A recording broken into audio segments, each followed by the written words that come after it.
I think if hindi siya nakakapagod, it's ako not right. Bigat na din. Grabe siya! Stars on the floor! Nandito ka pala! Nandito ka pala! Kanina rin kami dito. Sasayaw kayo sa loob ng jeep. Alam niyo kung anong style. It's going to be contemporary. Which is... Hoy! Let's take it from 8, okay? 5, 6, 7, 8. Amoy araw ang balat. Ay, bago yan kay Thea. Oo, amoy araw ang balat. So ngayon, dahil si Josh ay na-late, siya yung amoy araw ang balat. balat.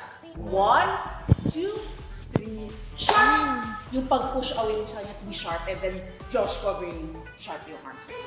7, up. Step, step, step, and a turn. And ayos na lang. Para lang ma-polish na. Kahit something to do. 6. 5, 6, 7, 8. Boom, boom. Push and lock. Kita niyo guys, ang laki-laki ng upuan sa jeep, pero dun siya sumisis. Bakit gano'n? Boom, boom. Push and lock. Pa-over. Start here. Nakakalito! Stop. You're giving it effort. You're giving it energy, which is good job. So that means talagang ginagawa niyo yung best. Crush niya talaga ako. I know. Stars on the floor!